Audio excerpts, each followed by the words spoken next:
নমস্কাৰ সবিশেষলৈ মই প্ৰাঞ্জল ফুকনে আপোনালোকক স্বাগতম জনাইছোঁ প্ৰধানমন্ত্ৰী নৰেন্দ্ৰ মোদীয়ে আজি অসম ভ্ৰমণলৈ আহিছিল আৰু অসমৰ দুখন জিলা কাৰ্বি আংলং আৰু ডিব্ৰুগড়ত তেওঁ জনসভাত সম্বোধন কৰিলে ইয়াৰ লগতে তেওঁ 7খন কেঞ্চাৰ হাস্পতালৰ উদ্বোধন কৰিলে আৰু 7খনৰ আধাৰশিলা স্থাপন কৰিলে লগতে আন বহু প্ৰকল্পও তেওঁ উদ্বোধন কৰিলে এটা সামগ্ৰিকভাৱে প্ৰধানমন্ত্ৰী মোদীৰ এই আগমনক লৈ আমি বিশেষভাৱে চৰ্চা কৰিব খুজিছোঁ মোদীৰ এই ভ্ৰমণে কি সূচাইছে কাৰণ বিগত কিছুদিনত ধৰি মূল্য বৃদ্ধিকে ধৰি বিভিন্ন সমস্যাত ভাৰাক্ৰান্ত হৈ আছিল জনসাধাৰণ আৰু এনে সময়তে প্ৰধানমন্ত্ৰীৰ অসম ভ্ৰমণ এতিয়া নিৰ্বাচনৰ বতৰো নহয় তেনেহ'লে এই প্ৰধানমন্ত্ৰীৰ অসম ভ্ৰমণে কি সূচায় কৈছে যে উন্নয়ন আৰু শান্তিৰ বাৰ্তা লৈ আহিছে ইতিমধ্যে অসমক যথেষ্টখিনি তেওঁ প্ৰশংসাও কৰিছে পূৰ্বেও বহুবাৰ আহিছে 2014ৰ পৰা প্ৰধানমন্ত্ৰী মোদী আহি আছে আমি লক্ষ্য কৰি আছোঁ যে 2014ৰ পৰা আহি থকা মোদীৰ সেই মেজিক বুলি কোৱা হৈছিল সেই মেজিক এতিয়াও আছেনে এক নম্বৰ প্ৰশ্ন আমি উত্থাপন কৰিম দ্বিতীয় কথা মোদীৰ এই ভ্ৰমণে সাধাৰণতে প্ৰধানমন্ত্ৰী এগৰাকী যেতিয়া আহে ভ্ৰমণলৈ এখন ৰাজ্যৰ তেতিয়া স্বাভাৱিকভাৱেই ৰাজ্যবাসীয়ে আশা কৰে যে কি দিব বা কিবা দিছে নেকি বা কি উপকৃত হ'ব প্ৰধানমন্ত্ৰীটো এনেই নাহে সামগ্ৰিকভাৱে প্ৰধানমন্ত্ৰীৰ এই ভ্ৰমণ তেখেতৰ ভাষণ আৰু ৰাজ্যখনে কি পালে বা সমস্যাবহুল ৰাজ্যখনত কিবা নতুনত্ব আহিব নেকি এই বিষয়সমূহ আমি আলোচনা কৰিম মই প্ৰথমতে চিনাকি কৰি দিছোঁ তাৰ বাবে আমাৰ ষ্টুডিঅ'লৈ আজি আমি আমন্ত্ৰণ কৰি আনিছোঁ হেমংগ ঠাকুৰীয়া বিজেপিৰ বিধায়ক আব্দুৰ ৰছিদ মণ্ডল বিধায়ক কংগ্ৰেছ ডক্টৰ ভৱেন চৌধুৰী সমন্বয়ক আম আদমি পাৰ্টিৰ অসমৰ আৰু চাবুৱাৰ পৰা আমাৰ লগত লাইভত থাকিব বিধায়ক অগপৰ বিধায়ক পুনাকন বৰুৱা যেহেতু বিশেষকৈ বিষয়টো আজি প্ৰধানমন্ত্ৰীক লৈ আৰম্ভ কৰিছোঁ মই সেইকাৰণে হেমংগ ঠাকুৰীয়াৰ পৰা আৰম্ভ কৰিব খুজিছোঁ ঠাকুৰীয়া ডাঙৰীয়া আপুনি বিজেপিৰ এগৰাকী নেতা তথা বিধায়ক হিচাপে প্ৰধানমন্ত্ৰীৰ এই ভ্ৰমণক আপুনি কেনেভাৱে লয় কি দিলে আমাক নহয় আপুনি এটা বিশেষ আজি গুৰুত্বপূৰ্ণ দিন আমাৰ কাৰণে আৰু ৰাজ্যবাসীৰ কাৰণে কিয়নো আৰু গোটেই নৰ্থ ইষ্টৰ কাৰণে কিয়নো প্ৰধানমন্ত্ৰী ডাঙৰীয়াই আজিৰ দিনটোত সকলো গমে পাইছে আপোনালোকে ইতিমধ্যে গমে পাইছে মিডিয়াও গম পাইছে আপোনালোকে গমে পাইছে অসমৰ ৰাইজে গম পাইছে যে আমাক কি দিব আহিছে তেওঁ আৰু কি দিলে ইতিমধ্যে আপোনালোকে গমে পাইছে যে 7খনকৈ কেঞ্চাৰ হস্পিটেল মানে এইটো কেতিয়াও হোৱা নাই এটা নজনবিহীন ঘটনা কেতিয়াও তেনেকুৱাকৈ 7খন হস্পিটেল একেলগে অপেনিং কৰা এটা প্ৰথমবাৰ এনেকুৱা হৈছে যে অসমৰ ইতিহাসত প্ৰথমবাৰ তেনেকৈ 7খন হস্পিটেল এজন প্ৰধানমন্ত্ৰী ডাঙৰীয়াই অপেনিং কৰিছে আৰু একেদিনাই 7খন হস্পিটেল কেঞ্চাৰ হস্পিটেল শিলান্যাস কৰিছে সো আপুনি এটা লক্ষ্য কৰক যে আজি দেখা যায় যে আমাৰ এটা সময়ত আমাৰ অসমত যি হাৰত আজি আমাৰ কেঞ্চাৰ পেচেণ্ট আছিলে যি হাৰত কেঞ্চাৰ হৈছে বৰ্তমান বাঢ়ি গৈছে সো আমাৰ দেখা যায় যে তামিলনাডু মুম্বাই এইবোৰ বিভিন্ন অঞ্চলত আমাৰ ৰোগীবিলাকে যাই পেলাই তাত ভিৰ কৰে অসমৰ ৰোগী তাত ভাড়াঘৰত থাকিব লগা হয় বিভিন্ন লজত থাকি পেলাই কেঞ্চাৰৰ ট্ৰিটমেণ্ট কৰিব লগা হয় কিন্তু দেখা গৈছে যে বিগত সময়ছোৱাত মোদী ডাঙৰীয়া অহাৰ পিছত আৰু বৰ্তমান যিটো আমাৰ অসম চৰকাৰে বিজেপি চৰকাৰে যিখিনি পৃষ্ঠপোষকতা কৰিছে তাৰ পৰা দেখা যায় কেঞ্চাৰৰ ট্ৰিটমেণ্টৰ কাৰণে এতিয়া আৰু আমাৰ ৰোগীসকলে অন্য ৰাজ্যক আৰু ভৰসা কৰা দৰকাৰ নাই যে অসমতে গোটেইখিনি ট্ৰিটমেণ্ট হ'ব গৈ আছে চ' এটা আমূল পৰিৱৰ্তন আৰু এটা ভালভাৱে আমাৰ যাতে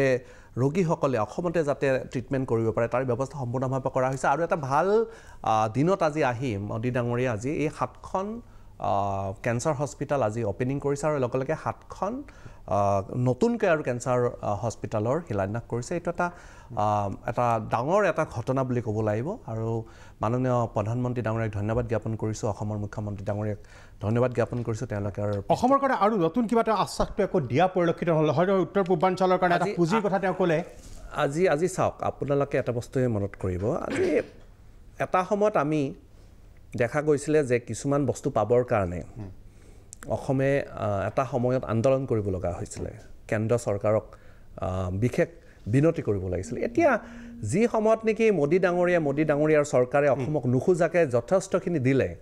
এটা সময়ত আপোনাৰ 2-3খন আমাৰ বীজৰ ব্ৰহ্মপুত্ৰৰ ওপৰত বীজতে আমি সীমিত হৈ আছিলোঁ আজি 7খনকৈ বীজ এতিয়া আমাৰ ব্ৰহ্মপুত্ৰত হ'ব গৈ আছে হৈছেও আৰু ইতিমধ্যে আপোনাৰ ডিব্ৰুগড়ৰ বীজৰ কথা কৈছোঁ ধুবুৰী বীজৰ কথা কৈছোঁ ডিব্ৰুগড়ৰ বীজত আপোনাৰ সম্পূৰ্ণ হৈ গ'ল চ' এই কামবিলাক আৰু ব্ৰহ্মপুত্ৰৰ ওপৰত আৰু নতুনকৈ বীজ আমাৰ মোৰ নিজৰ পলাশবাৰী সমষ্টিৰ পৰা আমাৰ উত্তৰ পাৰ সংযোগী ব্ৰীজ ইয়াৰ লগে লগে ফেঞ্চি বজাৰৰ নতুন ব্ৰীজ ইয়াৰ লগে লগে নাৰেংগীৰ ব্ৰীজ এই কথাবিলাক যে হৈ আছে এইটোতো প্ৰধানমন্ত্ৰী ডাঙৰীয়া ঘোষণা নকৰাকৈও নতুনকৈ হৈ আছে চ' ইয়াত আহি পেলাই যে আজি যথেষ্ট এইখিনিতে যথেষ্ট আমাৰ যে তেওঁ আজি 7খন কেঞ্চাৰ হস্পিটেল তেওঁ ইয়াতে অপেনিং কৰিলে আৰু 7খনৰ শিলান্যাস কৰিলে ইয়াৰ লগে লগে কাৰ্বি আংলঙতো যথেষ্টখিনি ভেটেনাৰী কলেজৰ পৰা আদি কৰি মডেল হস্পিটেলৰ পৰা আদি কৰি কৃষি বিদ্যালয়ৰ পৰা আদি কৰি যথেষ্টখিনি আজি অপেনিং হৈছে চ' এইখানে অনাগত দিনবিলাকত নিশ্চয়কৈ আৰু আমাৰ মোদী ডাঙৰীয়া যথেষ্টখিনি হৈছে আপোনালোকে জানে আৰু মই তাৎক্ষণিক প্ৰতিক্ৰিয়া আব্দুল ৰছিদ মণ্ডলৰ পৰা বিচাৰিছোঁ কংগ্ৰেছৰ বিধায়ক আমি কৈছোঁৱেই যে কিমান আশাব্যঞ্জক আছিল প্ৰধানমন্ত্ৰী নৰেন্দ্ৰ মোদীৰ এই ভ্ৰমণ আমাৰ ঠাকুৰাই ঠিকেই কৈছে যে প্ৰধানমন্ত্ৰী ডাঙৰীয়া অসমত অহাটো অসমৰ কাৰণে গৌৰৱৰ কথা আৰু ধন্যবাদ দিবই লাগিব কাৰণ প্ৰধানমন্ত্ৰী যেতিয়া এখন ৰাজ্যলৈ আহে নিশ্চিতভাৱে সেই ৰাজ্যৰ যথেষ্টখিনি উন্নতি হৈছে বা হ'ব বুলি আশা কৰে কিন্তু মোদী ডাঙৰীয়াৰ আজিৰ অসম ভ্ৰমণে কিন্তু আমাক আশাহত কৰিলে কাৰণ তেখেতে যিখিনি আঁচনি ইয়াতে শুভাৰম্ভ কৰিছে বা আধাৰশিলা কৰিছে তাত কেন্দ্ৰীয় চৰকাৰৰ অৱদান কিমানখিনি তাত কেন্দ্ৰীয় চৰকাৰৰ অৱদানটো সিমান এটা নাই আৰু আটাইতকৈ ডাঙৰ কথা যে নতুন কোনো হস্পিটেল নহয় এক্সিষ্টিং হস্পিটেলত এটাকৈ ইউনিট নিঃসন্দেহে আমাৰ ৰাইজৰ কামত আহিব ৰাইজৰ উপকাৰ হ'ব ৰাইজ অসম ৰাজ্য উপকৃত হ'ব কিন্তু যেনেভাৱে ঢাল ঢগৰ বজোৱা হৈছে সাংঘাতিক ধৰণৰ গোটেই অসমক জোকাৰি পেলাই গোটেই অসমৰ গাড়ী চাৰি টানি নি তাতে গোটেই অসমৰ জনসাধাৰণৰ ৰাস্তাত থিয় কৰাই থৈ তাতে যেনেকুৱা ধৰণৰ ঢাল ঢগ বজোৱা হৈছে তেনেকুৱা কিন্তু আঁচনি নহয় এইটো 7টা কেঞ্চাৰ ইউনিট স্থাপন কৰা হৈছে য'ত নেকি ৰতন টাটাৰ যথেষ্ট অৱদান আছে যি ৰতন টাটাক আজি ষ্টেজত দেখুওৱা হৈছে কিন্তু প্ৰচাৰ মাধ্যমত বা চৰকাৰতো তেনেকুৱা ধৰণৰ আগে পিছে তেনেকুৱা প্ৰচাৰ কৰা হোৱা নাই যে ৰতন টাটাৰ ইয়াত এটা মোৰ দেন 30% শ্বেয়াৰ ৰতন টাটাই স্পন্সৰ কৰিছে এই কথাটো কোৱা হোৱা নাই গতিকে মুঠ হস্পিটেল কেঞ্চাৰ চেণ্টাৰ মুঠ 17টা হ'বলৈ গৈ আছে অসমত ইতিমধ্যে 7টা কমপ্লিট হ'ল 3টা নিয়াৰ ইনকমপ্লিট আৰু 7টাৰ আজি আধাৰশিলা মুঠ 17টা কেঞ্চাৰ চেণ্টাৰ হ'ব যাৰ দ্বাৰা অসমৰ ৰাইজ বেনিফিটেড হ'ব এই ক্ষেত্ৰত অসম চৰকাৰ ধন্যবাদৰ পাত্ৰ কিন্তু ভাৰতবৰ্ষৰ প্ৰধানমন্ত্ৰী হিচাপে এই আঁচনিত মই তেখেতক কৃতিত্ব দিব নোখোজোঁ আৰু এই আঁচনি তেওঁলোকৰ একে দলৰ চৰকাৰখনে প্ৰধানমন্ত্ৰী আৰু কাৰোবাৰ দ্বাৰা শিলান্যাস কৰাই বা উদ্বোধন কৰাই এইটো বেলেগ কথা চৰকাৰী অনুষ্ঠান কিন্তু প্ৰধানমন্ত্ৰী বেলেগ বেলেগ ৰাজ্যত যেতিয়া গৈছে হৌ সেইদিনা কাশ্মীৰত গৈছে 20,000 কোটি টকাৰ পেকেজ লৈ গৈছে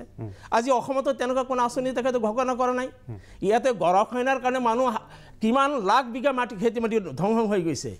লাখ লাখ মানুহ তেওঁলোকে গৃহহীন হৈছে সেইবিলাক পুনৰ সংস্থাপন বা বান নিয়ন্ত্ৰণৰ কাৰণে কোনো আঁচনিতো ঘোষণা কৰা নাই কাৰ্বি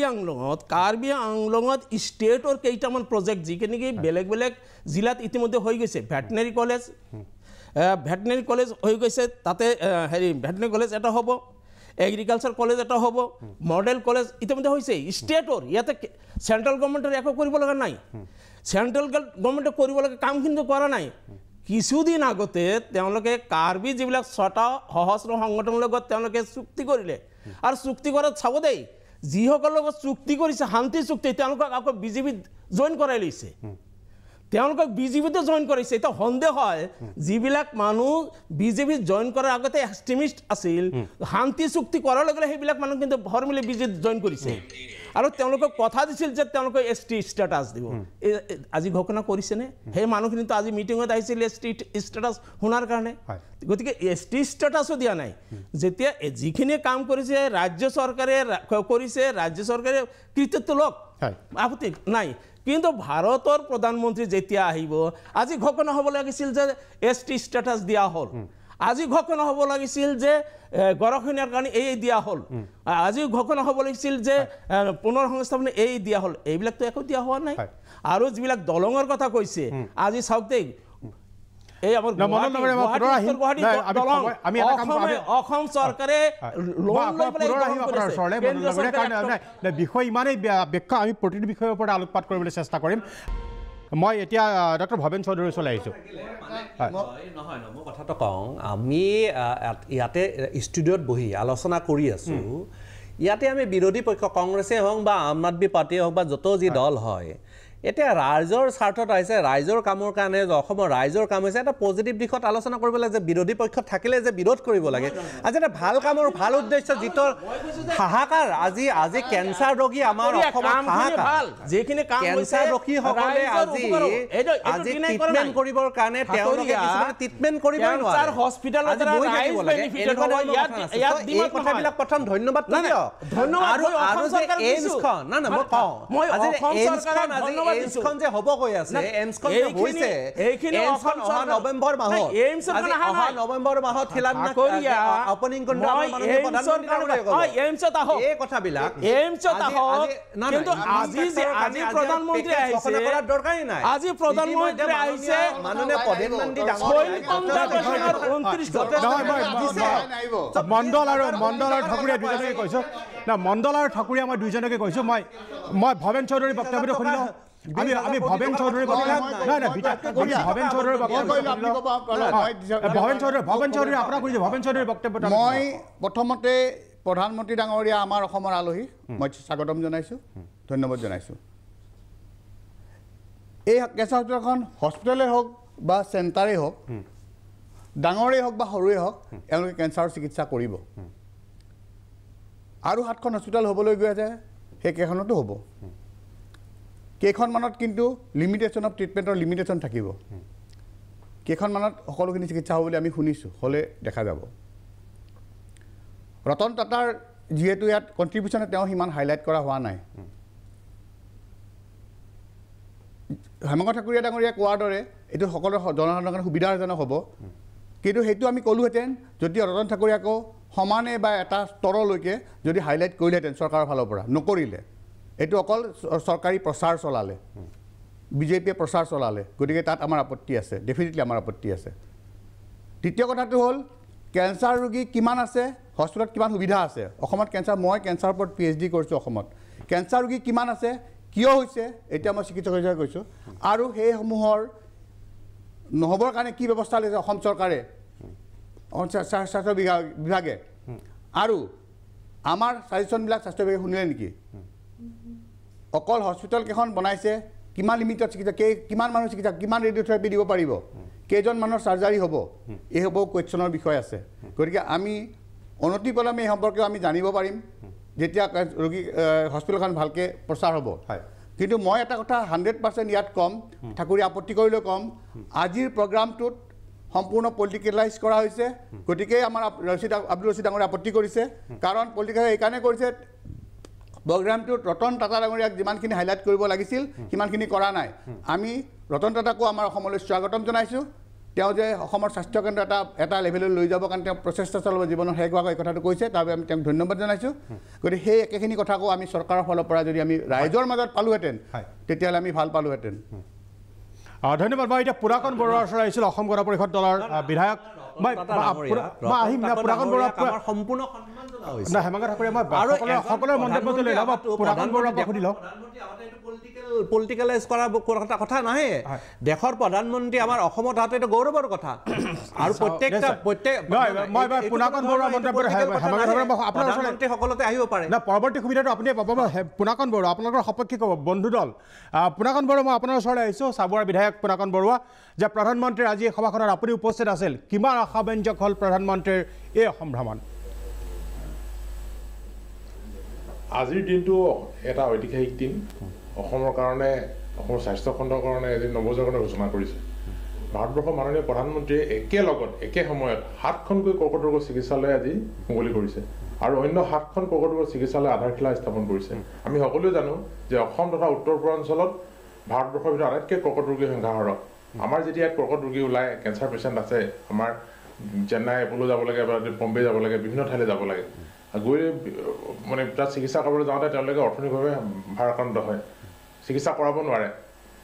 চকুৰ সন্মুখত তেওঁলোকে মৃত্যু দেখি পায় গতিকে তেনেকুৱা এটা পৰিস্থিতিত মানুহে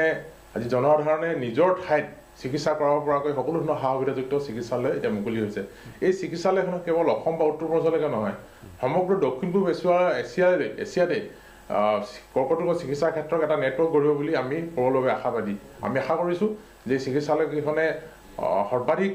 ৰোগীক সেৱা শুশ্ৰূষা আগবঢ়াব পাৰিব আৰু পৰ্যাপ্ত সা সুবিধা লাভ কৰিব মই ভাৰতবৰ্ষৰ মাননীয় প্ৰধানমন্ত্ৰী ডাঙৰীয়াক আজি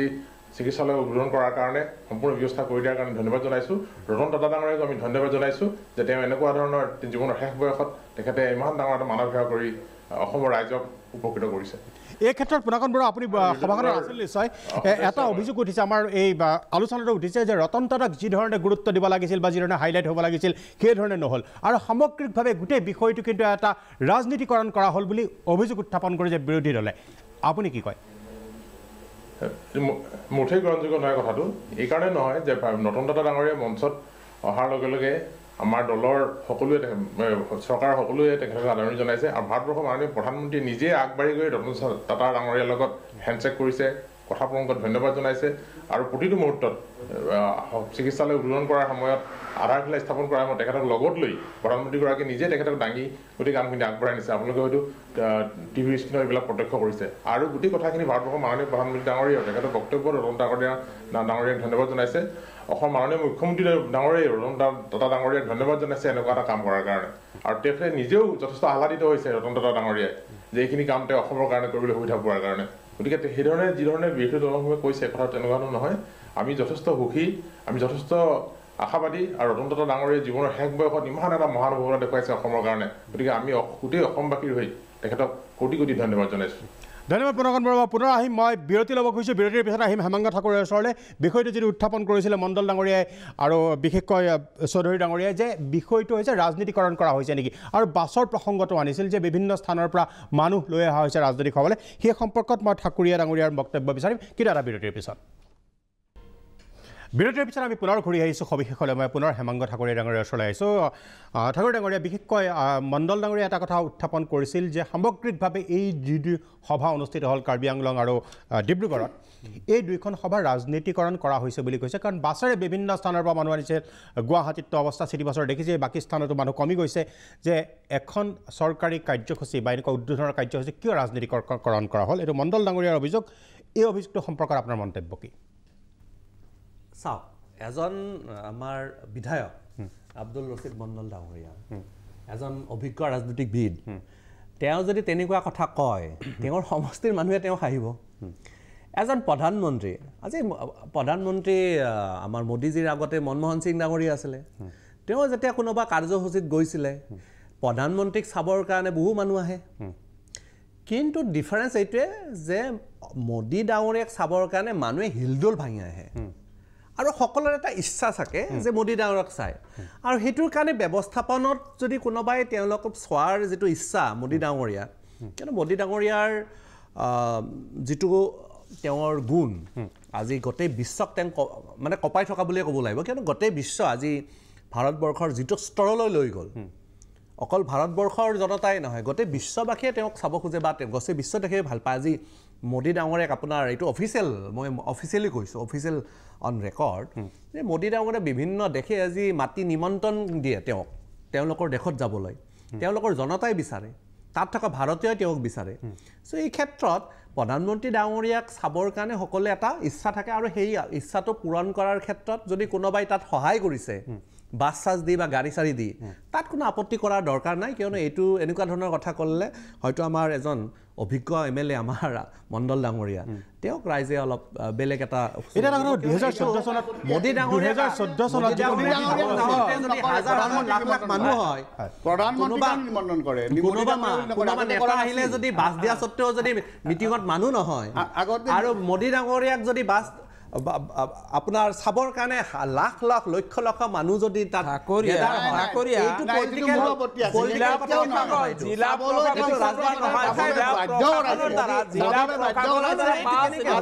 আজি চাওক মোদী ডাঙৰীয়াক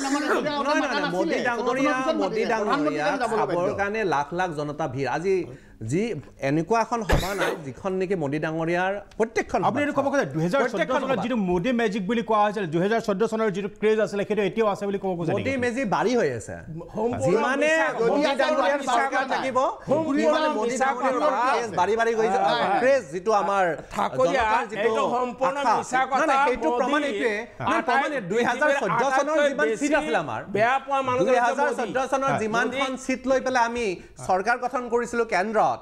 2019 চনত আমিতো তাৰ অধিক সংখ্যক 353খন আমি NDA সিট লৈ পেলাই আমি মোদী ডাঙৰীয়াক আকৌ দেশৰ প্ৰধানমন্ত্ৰী কৰা হ'ল সো ক্ৰেজটো বাঢ়িছে নে নাই এইটো জনতাই ক'ব আমি অপজিশনত থকা ব্যক্তিসকলে আমি কম মোদী ডাঙৰীয়াৰ ক্ৰেজ বাঢ়িছে নে নাই এইটো অপজিশনে কয় আমাৰ দেশৰ জনতাই কৈছে আৰু এইটো প্ৰমাণ প্ৰত্যেকটা নিৰ্বাচনত মোদী ডাঙৰীয়াৰ সপক্ষে ভোট দিছে আৰু মোদী ডাঙৰীয়াক চাই পেলাই ৰাইজে ভোট দিছে সো এই কাৰণে মোদী ডাঙৰীয়াৰ অকল ভাৰতবৰ্ষত আগতেও কৈছো জিলা প্ৰশাসন যন্ত্ৰক ব্যৱহাৰ কৰি আপোনালোকে জৰ জবৰদস্তি যেতিয়ালৈ আপোনালোকে আমাৰ বিৰোধী পক্ষক বিশেষকৈ কংগ্ৰেছক আপোনালোকে যেতিয়ালৈ আপোনালোকে এই কথাটো স্বীকাৰ নকৰিব তেতিয়ালৈ কিন্তু আপোনালোকৰ যিটো আজি পৰিস্থিতি হৈছে কংগ্ৰেছ দলৰ বিশেষকৈ আজি গুৱাহাটীত আপোনাৰ জিএমচি আমাৰ বেয়া লাগে আমাৰ বেয়া লাগিছে চিন্তা কৰিব লগা হৈছে জিএমচি ইলেকশ্যনত আপোনালোক শূন্য হৈ গ'ল নহয় ইমান এটা পুৰণি দল যাৰ নেকি আজি কেইদিনমান আগতে আজি 15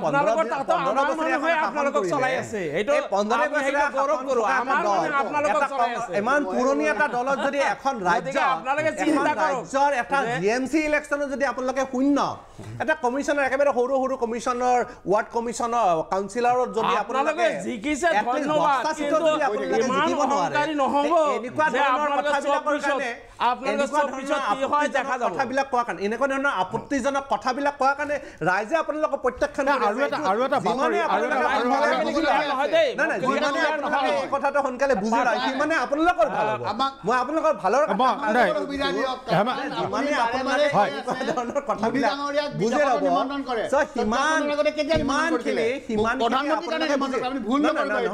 প্ৰধানমন্ত্ৰীক নিমন্ত্ৰণ কৰিছে তেওঁক মোদী ডাঙৰীয়া বুলি ডক্টৰ ভৱেন্দ্ৰ চৌধুৰী ডাঙৰীয়া মই কি কৈছো আপোনালোকে ইতিহাস চাওক যে মোদী ডাঙৰীয়া কিমান কেইখন ৰাজ্য দেখে নিমন্ত্ৰণ জনাইছে আগতেতো আমি ক'ব লাগিছিল আমি আপোনালোকৰ দেশত যাওঁ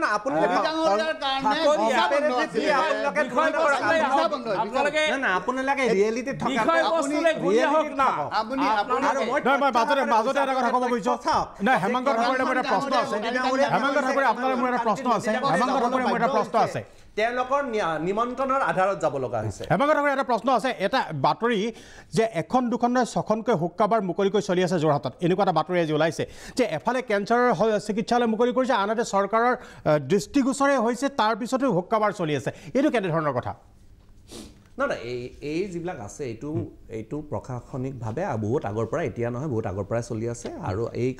যিবিলাক কথা আজি আবাৰ নতুনকে দিয়া নহয় এই যিবিলাকৰ কথা কৈছে আপুনি হুক্কাবাৰ চলি থকা এইটো এতিয়া নহয় বহুত আগৰ পৰা চলি আছে আৰু আগতকৈ বহুত তুলনামূলকভাৱে বহুতখিনি নিয়ন্ত্ৰণ হৈছে আৰু পৰৱৰ্তী পৰ্যায়ত নিশ্চয়কৈ নিয়ন্ত্ৰণ এফালে কেঞ্চাৰৰ কাৰণে চিকিৎসালয় আনফালে হুক্কাবাৰ মুকলি চলিছে এইটো কেনেকুৱা ধৰণৰ কথা পৰস্পৰ বিৰোধী হোৱা নাই আজি কিছুমান বস্তু আপুনি তৎক্ষণাত বন্ধ কৰি দিব লাগে নোৱাৰে আপুনি আজি এটা ট্ৰেডিশনেল ভাবে আজি মদৰ কথাই কৈছো মদ খালেতো কেঞ্চাৰ হয় বুলি বহুত ডক্টৰে কয় বা লিভাৰ ডেমেজ হয় বহুত ডক্টৰে কয় আজি ট্ৰেডিশনেল ভাবেতো অসমত বহুত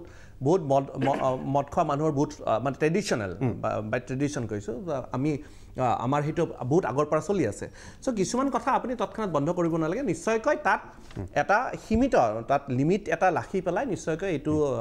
চলাব লাগে আৰু এইখিনি আমাৰ সৰকাৰ অহাৰ পিছত যথেষ্ট ৰেগুলাইজ কৰা হৈছে আৰু যথেষ্ট নীতি নিয়মৰ মাজত এই সম্পৰ্কত মই মণ্ডল ডাঙৰীয়াৰ পৰা ৰিপ্লাই বিচাৰিম যে এই হুক্কাবাৰৰ প্ৰসংগটোত যে এফালে কেঞ্চাৰৰ ট্ৰিটমেণ্টৰ কাৰণে হস্পিটেল আনফালে হুক্কাবাৰ মুকলিকৈ চলি আছে আপোনাৰ পৰা মন্তব্য বিচাৰিম কিন্তু এটা বিৰতিৰ পিছত আমি পুনৰ ঘূৰি আহিছোঁ সবিশেষলৈ মই আব্দুল ৰছিদ মণ্ডলৰ ওচৰলৈ আহিছোঁ বিশেষকৈ হুক্কাবাৰৰ প্ৰসংগটো আনিছিলোঁ মই সেই প্ৰসংগত ইতিমধ্যে ঠাকুৰে ডাঙৰীয়াই ক'লে কিন্তু আপোনাৰ মন্তব্য বিচাৰিছোঁ যে বিষয়টো মই পুনৰ দৰ্শকক আগত উত্থাপন কৰিছোঁ যে এফালে কেঞ্চাৰৰ চিকিৎসাৰ বাবে কৰ্কট ৰোগৰ চিকিৎসাৰ বাবে স্বাস্থ্য কেন্দ্ৰ চিকিৎসালয় মুকলি কৰিছে আৰু আনহাতে চলি আছে হুক্কাবাৰ এই বিষয়টো কেনেকৈ পৰস্পৰ বিৰোধী এটা কথা হুক্কাবাৰ কিয় ক'ব আজি যদি অসমত দেখা পাওঁ যে মদৰ লাইচেঞ্চ কিমান দিছে মানুহ অৰ্থাৎ টকাৰ কাৰণে এই চৰকাৰে ইমান লাক্সাৰিয়াছ চৰকাৰ তেওঁলোকে অদৰকাৰী ইমান বেছিকৈ খৰচ কৰা অভ্যাসত পৰিণত হৈছে যে পইচা নহ'লেতো চলিবও নোৱাৰিব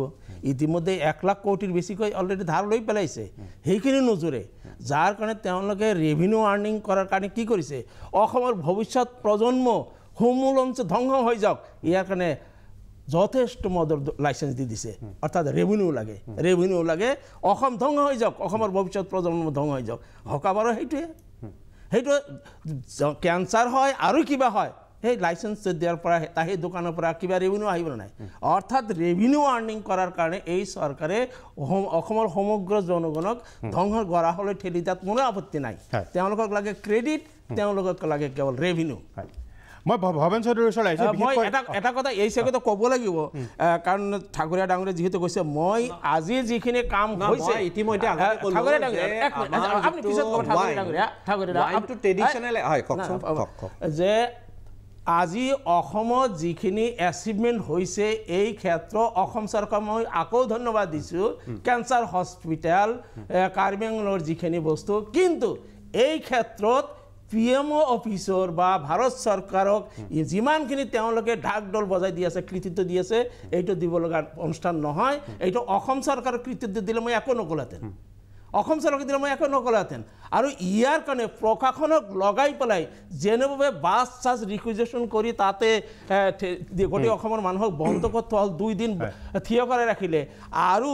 1 হেক্টৰ এটা জলাশয় 2985টা যিটো অমৃত সৰোবৰ অৰ্থাৎ এটা হেৰি 1 হেক্টৰ 7.5 বিঘাৰ পুখুৰী সেই পুখুৰী আধাৰশিলা স্থাপনৰ কাৰণে প্ৰধানমন্ত্ৰীক ব্যৱহাৰ কৰিলে আৰু আটাইতকৈ ডাঙৰ কথা যে ষ্টেজ পেণ্ডেল আদি বনোৱাৰ কামত অসম মন্ত্ৰীসভাৰ মন্ত্ৰীসকল আজি 1 মাহৰ পৰা যেনেভাৱে তাতে লাগি গৈছিল এই কামবিলাক তেওঁলোকে যিকোনো ডিসি কৰে যেহেতু গভৰ্ণমেণ্ট প্ৰগ্ৰাম তাৰে জিলা প্ৰশাসনক অৰ্ডাৰ দিলে ধুনীয়া ষ্টেজ হৈ যায় কিন্তু মন্ত্ৰীসকল গোটেই অসমৰ মন্ত্ৰী বিধায়ক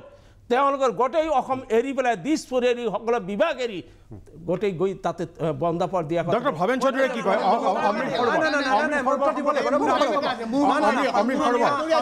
আব্দুল মন্নান ডাঙৰীয়া পাহৰি গৈছে চাগে দেশৰ প্ৰধানমন্ত্ৰী যাওঁতে আমাৰ মিনিষ্টাৰবিলাক গৈছে কিন্তু তেওঁলোকৰ দেশৰ প্ৰধানমন্ত্ৰী নহওঁতে সোনিয়া গান্ধী ডাঙৰীনে আহিলে দেখোন তেওঁলোকৰ মুখ্যমন্ত্ৰী মিনিষ্টাৰ দৌৰি থাকে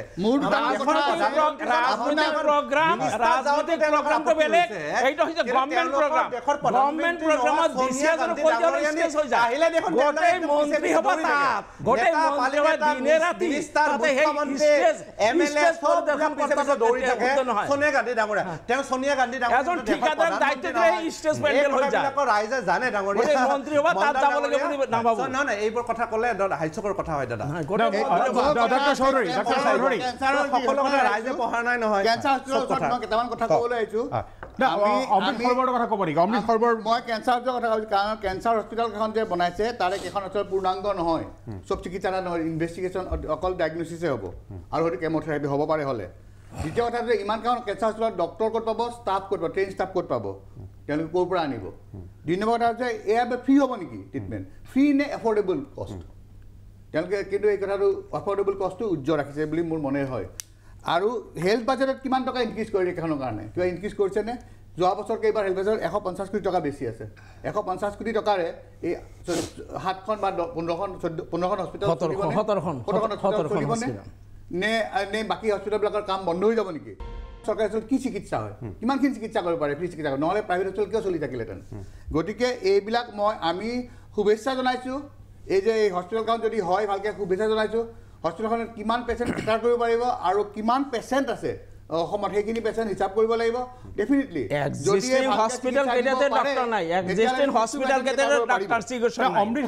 অমৃত সৰোবৰে কিমান দূৰ উপকৃত কৰিব অসমক সেই সম্পৰ্কত আপোনাৰ মন্তব্য কি ডক্টৰ চৌধুৰী অমৃত সৰোবৰত যিটো পানীৰ কথাটো কৈছে এই কথাটোতো অকণমান জল সংৰক্ষণৰ কাৰণে জল সংৰক্ষণ কৰিব বৰষুণৰ পানী হওক বা যি এক্সট্ৰা পানী সংৰক্ষণ কৰিব এইটো খুব ভাল কথা ৱাটাৰ কনজাৰ্ভেশ্যন কৰিব কিন্তু ৱাটাৰ কনজাৰ্ভেশ্যন কৰা কামটোত কিমানখিনি আমাৰ ক'ত কৰিব কিমানখিনি কৰিব পাৰিব আৰু জনসাধাৰণৰ ওচৰলৈ কিমানখিনি যাবগৈ সেইটো এতিয়াও ৰিচাৰ্চৰ কথা গতিকে এইটোৰ ওপৰত এতিয়াও ষ্টাডি কৰিব লগা হৈ আছে কাৰণ কেনেকৈ কৰিব ক'ত কিবা কি এক্সপাৰ্টে কৰিছে এই কথা আমি জানিব লগা আছে আমি এই কথাৰ বিষয়ে অজ্ঞ ঠাকুৰীয়াৰ প্ৰতিক্ৰিয়া কি নাই নিশ্চয়কৈ এটা আমাৰ ভৱিষ্যত প্ৰজন্মক আমিও এটা সময়ত বুঢ়া হৈ মৰি যাম কিন্তু ভৱিষ্যত প্ৰজন্মক আমি পানী দিয়াটো অত্যন্ত দৰকাৰ আৰু বিশেষকৈ পানী কনজাৰ্ভ কৰাটো অত্যন্ত দৰকাৰ বিভিন্ন সময়ত দেখা যায় যে আমাক লগাৰ সময়ত পানী নাথাকে মানে কিছুমান জিঅ'গ্ৰাফিকেল কণ্ডিশ্যনৰ ক্ষেত্ৰত আৰু যেতিয়া আমাক পানী নালাগে তেতিয়া হেৰি পানী থাকে কিন্তু পানী লগাৰ সময়ত নাথাকে এনেকুৱা বিভিন্ন এৰিয়াবিলাকত জিঅ'গ্ৰাফিকেলি কিছুমান এৰিয়াত বিশেষকৈ পাহাৰ অঞ্চলত এনেকুৱা বহু সমস্যা দেখা দিয়ে আমাৰ এই যেটো অমৃত সৰোবৰ যেটো আমাৰ প্ৰজেক্ট এই স্কিমটো আৰম্ভ কৰিছিলে আৰু প্ৰথম আৰম্ভণি হৈছিল ইউপিতে ইউপিৰ ৰামপুৰ যেটো আমাৰ পঞ্চায়ত গাঁও পঞ্চায়ত লেভেলত এটো কৰা হৈছিল ব্লক লেভেলত এটো কৰা হৈছিল আৰু দেখা গৈছে যে যথেষ্ট এটা সেই এৰিয়াবিলাকত এই প্ৰজেক্টবিলাক আৰম্ভ কৰি পেলাই যথেষ্ট তাত টুৰিষ্ট এট্ৰাকশ্যন পৰ্যন্ত হৈছে টুৰিষ্টে চাব আহে বিভিন্ন ধৰণৰ টুৰিষ্টে আৰু এই পদ্ধতিৰে নিশ্চয়কৈ অনাগত দিনবিলাকত আমাৰ যি আহিব লগা যি প্ৰজন্ম আছে তেওঁলোকক আমি এটা ভাল এটা পানী ৰিজাৰ্ভৰ ক্ষেত্ৰত তেওঁলোকক ভাল এটা পৰিৱেশ আমি দি যাব পাৰিম আৰু এটা ভাল গুৰুত্বপূৰ্ণ এটা আজি এইটো এটা প্ৰজেক্ট মাননীয় আমাৰ দেশৰ প্ৰধানমন্ত্ৰী নৰেন্দ্ৰ মোদী ডাঙৰীয়াই আমাৰ কাৰ্বি আংলঙত প্ৰায় 2950টা ইউনিট আজি আৰম্ভণি কৰিছে আৰু এইটোৱে নিশ্চয়কৈ অনাগত দিনবিলাক প্ৰায় 1150 কোটি টকা তাত ধাৰ্য কৰা হৈছে অনাগত দিনবিলাকত নিশ্চয়কৈ অকল ডিফু অঞ্চলে নহয় গোটেই অসমত আমাৰ এনেকুৱা ধৰণৰ আঁচনি অনাটো অত্যন্ত দৰকাৰ যাতে আমি আগৰ পৰা চলি থকা ওয়াটাৰ হাৰভেষ্টিং ষ্ট্ৰাকচাৰ বা ওয়াটাৰ কনজাৰভেশ্যন বস্তুটোকে নামকৰণ বদলা হৈছে আমি আগৰ পৰা চলি থকা আঁচনি আৰু হেতুৰ কাৰণে আগৰ পৰা চলি থকা আঁচনিৰ নামহে বদলা হৈছে চহৰ অঞ্চলত হ'ব পাৰে যদি আগত আমাৰ এইবিলাক নাম আছিল ওয়াটাৰ হাৰভেষ্টিং অনাগত দিনবিলাকত নহলে ওয়াটাৰ কনজাৰভেশ্যন আমাৰ যি প্ৰজন্ম আহিব তেওঁলোকক উপকৃত কৰিব নিশ্চয় কেৱল নামৰ পৰিৱৰ্তন কৰি ইয়াত নতুন দেখুৱা হৈছে আগৰ পৰা চলি থকা আঁচনি তাহানিৰ পৰা চলি থকা আঁচনি যিবিলাক যিকোনো আঁচনি দেখা যায় যে কংগ্ৰেছৰ সময়ত যিবিলাক আঁচনি আহি আছে সেই আঁচনিবিলাক বিকল হৈ যায় মানে নামটোহে কেতিয়াবা শুনে এইটো কংগ্ৰেছৰ অভিযোগ যে নামৰ পৰিৱৰ্তন কৰিহে এই আঁচনিখন দিয়া হৈছে তাৰপিছত পাহৰি যায় কিন্তু ভাৰতীয় জনতা পাৰ্টিৰ চৰকাৰ অহাৰ পিছত আগৰ পৰা আঁচনি ঘোষণা হৈছে সেই আঁচনি এতিয়ালৈ চলি আছে বৰঞ্চ ভালভাৱে চলিছে তাক বেপাৰ কেনেকৈ ডেভেলপমেণ্ট কৰা যায় সেই ব্যৱস্থাবিলাক আমাৰ চলি আছে কৃষকৰ ক্ষেত্ৰতেই হওক অন্যান্য বা মহিলাৰ ক্ষেত্ৰতে হওক আজিলৈ যত যি আঁচনি ঘোষণা কৰা হৈছে কেন্দ্ৰীয় চৰকাৰে মোদীজী অহাৰ পিছত যি মোদী ডাঙৰীয়া চৰকাৰে যি ঘোষণা কৰিছে সেই প্ৰত্যেকটা আঁচনি ভালভাৱে চলি আছে আৰু বৰঞ্চ বেটাৰমেণ্ট হৈ আছে প্ৰত্যেকটা ষ্টেপত প্ৰত্যেক বছৰতে বেটাৰমেণ্ট হৈ আছে আৰু এই কথাখিনি বিৰোধীয়ে যেতিয়া নিশিকে চব বিৰোধীয়ে যেতিয়া তাক অপোজ কৰি থাকে নিশ্চয়কৈ এইটোৱে ৰাইজৰ এগেইনষ্টে তেওঁলোক যে আছে সেই কথাখিনি তাত পতিয়ন যায় যে ৰাইজ তেওঁলোক তাকে কৈছো আপোনালোকৰ দিনত আপোনালোকে চৰকাৰী আঁচনিবিলাক ঘোষণা কৰে মানুহে ঘোষণা কৰাৰ দিনা শুনে তাৰপিছত সেই আঁচনিবিলাকৰ কোনো মা বাপ নাথাকে কিন্তু আমাৰ যত যি আঁচনি বৰ্তমান মোদী ডাঙৰীয়া চৰকাৰে ঘোষণা কৰিছে বা অসমত মাননীয় মুখ্যমন্ত্ৰী ডাঙৰীয়া যিবিলাক আঁচনি ঘোষণা কৰিছে প্ৰত্যেকটা এনেকুৱা আঁচনি নাই যিটো প্ৰত্যেকটা আঁচনি চলি আছে আৰু বৰং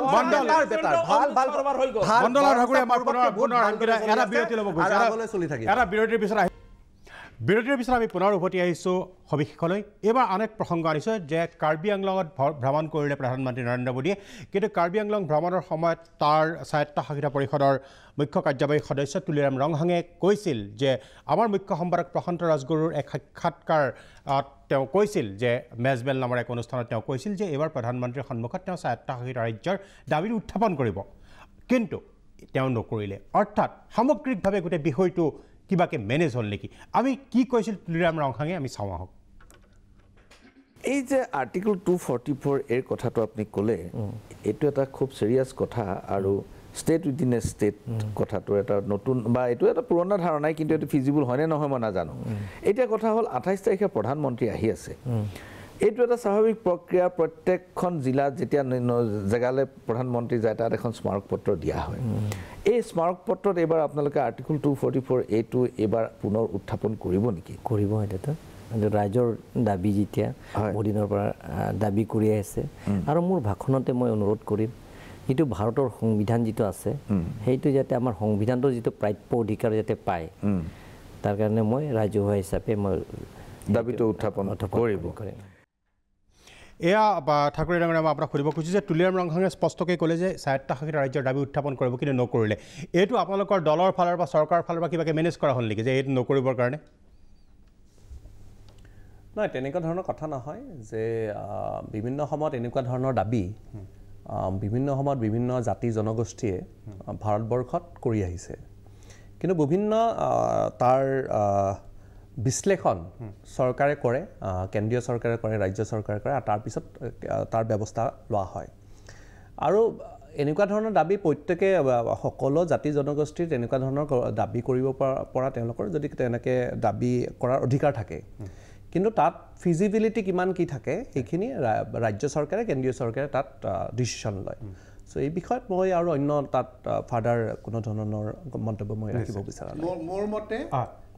তেওঁ যি ভাষণত ক'ম বুলি কৈছে তেওঁৰ ভাষণ has been edited by chief minister of Assam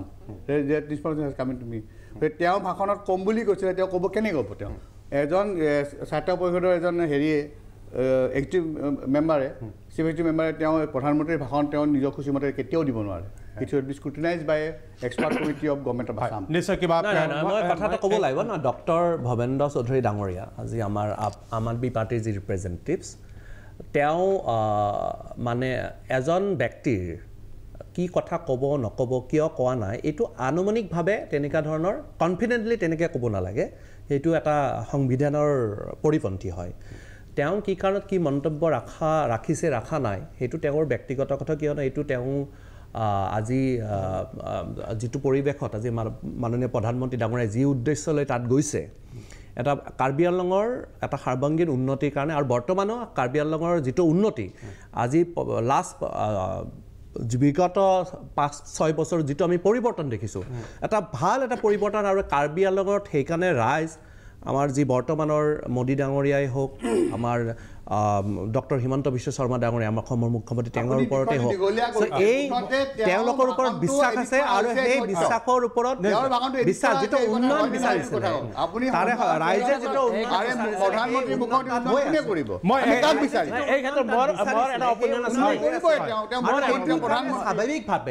স্বাভাৱিকভাৱে ৰাইজে আজি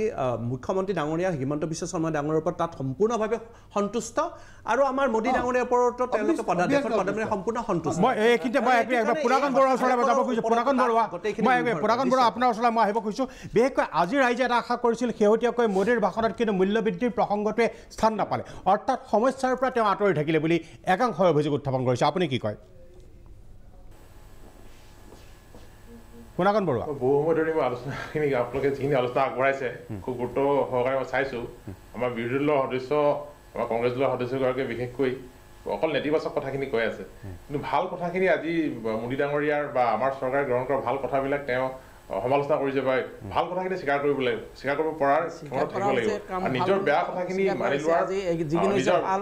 কথাখিনি মানি লোৱাৰ তেওঁ এইটো কৰিব লাগিব এতিয়া মই কথা ক'ব বিচাৰিছোঁ যে তেওঁ মনত পেলাই দিব বিচাৰিছোঁ যে মোদী ডাঙৰীয়াই যেতিয়া ভাৰতবৰ্ষৰ প্ৰধানমন্ত্ৰী দায়িত্ব গ্ৰহণ কৰিলে বিগত 8টা বছৰত বিভিন্ন প্ৰকল্প বিভিন্ন আঁচনিৰ কাৰণে মোদী ডাঙৰীয়াই অসমক 5 লাখ কোটি টকাৰ ধন আমাক ইয়াৰ আবণ্টন দিলে আৰু সেইবিলাক কাম চলি আছে আৰু একে সময়তে তেওঁলোকক মনত পেলাই দিব বিচাৰিছোঁ মই তেলৰ ৰয়েলটিৰ ক্ষেত্ৰত পূৰ্বৰ UPS চৰকাৰে তেলৰ ৰয়েলটি মনমোহন সিঙে বন্ধ কৰি ৰাখিছিল কিন্তু মোদী ডাঙৰীয়া প্ৰধানমন্ত্ৰী হোৱাৰ পিছত তেলৰ ৰয়েলটিৰ পইচা বুজন পৰিমাণৰ ধন আমাক মোকলাই দিয়া হ'ল কিন্তু এইবিলাক বেয়া কথা নেকি আৰু একে সময়তে মই ক'ব বিচাৰিছোঁ যে 13 ফাইনেন্সৰ সময়ত পূৰ্বৰ UPS চৰকাৰে অসমৰ ক্ষেত্ৰত অসমক মাত্ৰ 58 কোটি টকাৰ 58,000 কোটি টকাৰ অনুদান আগবঢ়াইছিল কিন্তু 14 ফাইনেন্সৰ দায়িত্ব মোদী ডাঙৰীয়াই প্ৰধানমন্ত্ৰী দায়িত্ব গ্ৰহণ কৰাৰ পিছত 14 ফাইনেন্সত অসমৰ ক্ষেত্ৰত অসমক 1,55,000 কোটি টকাৰ ধন আগবঢ়ালে কিন্তু এইবিলাক বেয়া কথা নেকি আৰু এতিয়া পঞ্চদশ বিত্ত আয়োগৰ কাৰণে প্ৰায় 300 লাখ কোটি টকাৰ প্ৰস্তাৱ আগবঢ়াইছে পলিটিকেলি কৈ আছে এইটো বেয়া কথা কাৰণ মনমোহন সিং ডাঙৰীয়াৰ দিনত মই কৈ আছো এইখিনি কথা আপোনালোকৰ চৰকাৰ যেতিয়া অসমত 96 পৰা 2000 মুখ্যমন্ত্ৰীয়ে আপোনালোকে বিজেপি চৰকাৰ দিল্লীত আছিল আপোনালোকে সকলো বন্ধকত ৰাখিছিল মন্দিৰ আছে 8খন কৰ্কটকৰ চিকিৎসালয় মুকলি হৈছে আজি 8খন কৰ্কটকৰ চিকিৎসালয় মুকলি হৈছে আপোনালোকে বেয়া পাইছে কিয় এইটো বেয়া পাইছে কিয় এইটো আপোনালোকে আদৰণি জনাব লাগে আজি 8খনকৈ কৰ্কটকৰ চিকিৎসালয় আধা কিলা স্তম্ভ হৈছে এইটো ভাল পাব লাগে বেয়া পাইছে কিয় আপোনালোকে আৰু যিটো ব্ৰহ্মপুত্ৰৰ 5খনকৈ দলং নিৰ্মাণ হৈছে আপোনালোকে সপোন দেখিব নোৱাৰে আমি দলঙৰ কাৰণে আন্দোলন কৰিব নিশ্চয় ধন্যবাদ জনাইছোঁ আমাৰ আলোচনাৰ আৰু আচলতে প্ৰাসংগিকতা আছিল আৰু আলোচনা সবিশেষ কৰাৰ আমাৰ বিষয় বহুত আছিল বিষয়টো বহুত আছিল কিন্তু সময় হৈ আহিল বিতৰ্কৰ মাজতেই মোদীৰ এই দুদিনীয়া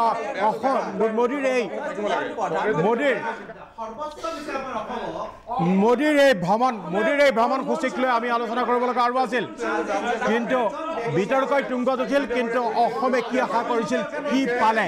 সেই সম্পৰ্কত ৰাইজেও বিচাৰ কৰিব আৰু সেইবাবে সময় হোৱাৰ বাবে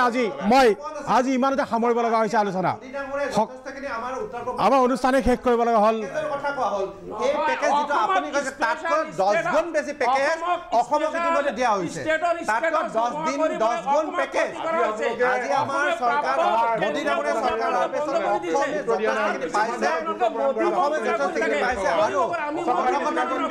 আব্দুল ৰছিদ মাণ্ডাল হেমাংগ ঠাকুৰীয়া ধন্যবাদ